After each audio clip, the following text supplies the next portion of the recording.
સ્વદેશી 4G નેટવર્કના ઉદ્ઘાટન કાર્યક્રમમાં આપણી સૌની સાથે વર્ચ્યુઅલ માધ્યમથી આપણા વિશ્વ નેતા અને લોકપ્રિય વડાપ્રધાન શ્રી માન્ય નરેન્દ્રભાઈ મોદી સાહેબ જોડાવાના છે.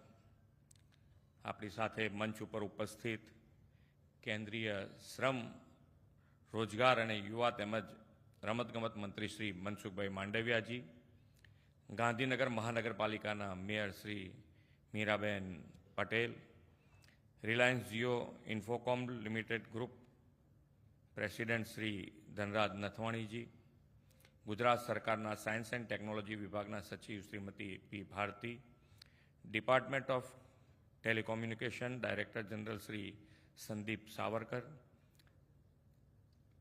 BSNL ગુજરાતના chief general manager Shri Govind Kewalani, સચિવ શ્રી વિક્રાંત પાંડે, ITI લિમિટેડના ચેરમેન અને મેનેજિંગ ડિરેક્ટર શ્રી રાજેશ રાય, આમંત્રિત સર્વે મહાનુભાવ, પ્રેસ મીડિયાના મિત્રો, સૌને મારા નમસ્કાર. આદ્ય શક્તિની આરાધનાનું પર્વ નવરાત્રિ ઉમંગથી ઉજવાઈ રહ્યું છે. મા અંબાના પરમ ઉપાસક અને વિશ્વ નેતા યશસ્વી વડાપ્રધાન શ્રી નરેન્દ્રભાઈ મોદીએ આ નવરાત્રિ અને દિવાળીના તહેવારોમાં દેશવાસીઓને મોટી ભેટ આપી છે. પહેલા નોરતાથી દેશમાં નેક્સ્ટ જેન GST રિફોર્મ્સ લાગુ કરીને મેડ ઇન ઇન્ડિયા પ્રોડક્ટ્સને પ્રોત્સાહન આપ્યું છે. શક્તિ ઉપાસનાના નવરાત્રિના દિવસોમાં 2 દિવસ પહેલા જ ભારતની શક્તિનો વિશ્વને પરિચય ટ્રેનમાંથી મિસાઇલનું પરીક્ષણ કરીને આપ્યો છે. આજે દેશના ગ્રામીણ નાગરિકોને સ્વદેશી 4G નેટવર્કની ભેટ વડાપ્રધાન શ્રી આપણને આપવાના છે. આદરણીય વડાપ્રધાનશ્રીની પ્રેરણાથી પંડિત દીનદયાળ ઉપાધ્યાયજીની જન્મતિથિથી લઈને શ્રદ્ધેય વડાપ્રધાન શ્રી વાજપેયીજીની જન્મ જયંતિ 25મી ડિસેમ્બર સુધી આત્મનિર્ભર ભારત અભિયાન આપણે જન આંદોલન દેશમાં શરૂ કર્યું છે. આજનો આ BSNLના સ્વદેશી 4G નેટવર્કનું ઉદ્ઘાટન કાર્યક્રમ વડાપ્રધાનશ્રીના અભિયાનને વધુ વેગ આપશે. BSNLના સ્થાપનાના 25 વર્ષની ઉજવણી માટે પણ હું ખૂબ અભિનંદન પાઠવું છું. BSNLની ટેગલાઇન છે કનેક્ટિંગ ભારત. આ ટેગલાઇન વડાપ્રધાન શ્રી નરેન્દ્રભાઈ મોદી સાહેબના વિઝનને એકદમ સુસંગત છે. તેમણે દેશમાં પાછલા 11 વર્ષમાં road, rail, metro train network, air network, infrastructure network અને સંચાર નેટવર્કમાં ક્રાંતિકારી કદમ ઉઠાવીને કનેક્ટિંગ ભારતને સાકાર કર્યું છે.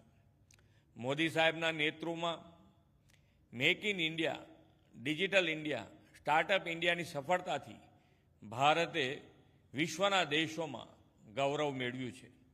તેમના કાર્યકાળમાં દેશમાં અનેક એવા ક્ષેત્રો છે જેમાં ભારત ઇમ્પોર્ટરમાંથી એક્સપોર્ટર બન્યું છે.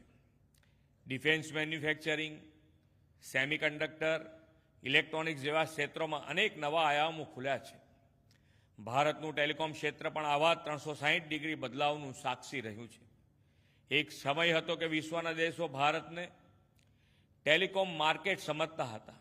હવે ભારતે વિશ્વ સ્તરે ટેલિકોમ ક્ષેત્રમાં સોલ્યુશન પ્રોવાઈડર અને પાર્ટનરના રૂપમાં પોતાનું સ્થાન બનાવ્યું છે. મેડ ફોર ઇન્ડિયાને બદલે હવે made in India, made for the વર્લ્ડની બોલબાલા છે. વડાપ્રધાનશ્રીએ ગ્રામીણ, અંતરિયાળ, છેવાડાના વિસ્તારોમાં ડિજિટલ કનેક્ટિવિટી પહોંચાડવાનો જે સંકલ્પ કર્યો છે તે ભારતની આત્મનિર્ભરતાની યાત્રામાં એક સીમાચિહ્ન છે. આજના અવસરે તેમના દ્વારા સમગ્ર દેશમાં 92,000થી વધુ 4G ટાવરોનું ઉદ્ઘાટન થવાનું છે. ગુજરાતમાં 4,000થી વધુ ટાવર ઇન્સ્ટોલ કરવામાં આવ્યા છે.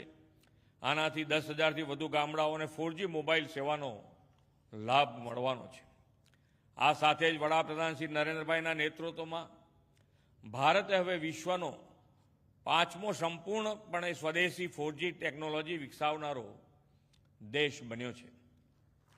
દેશમાં ઇન્ટરનેટ કનેક્ટિવિટી વધતા ડિજિટલાઇઝેશન વેગ મળ્યો છે અને તેનાથી ખાસ કરીને ગ્રામીણ ક્ષેત્રનું જનજીવન સરળ બન્યું છે. પહેલાં મોબાઈલ માત્ર વાતચીતનું સાધન હતું. હવે મોદી સાહેબના નેતૃત્વમાં વધેલી ડિજિટલ કનેક્ટિવિટીના કારણે મોબાઈલ ફોન એ વિકાસ અને પ્રગતિનું માધ્યમ બન્યું છે. ગામે ગામ કનેક્ટિવિટી મળતા ગ્રામ્ય અને અંતરિયાળ વિસ્તારોમાં ડિજિટલ માધ્યમથી સરકારી સેવાઓ સરળતાથી પહોંચે છે.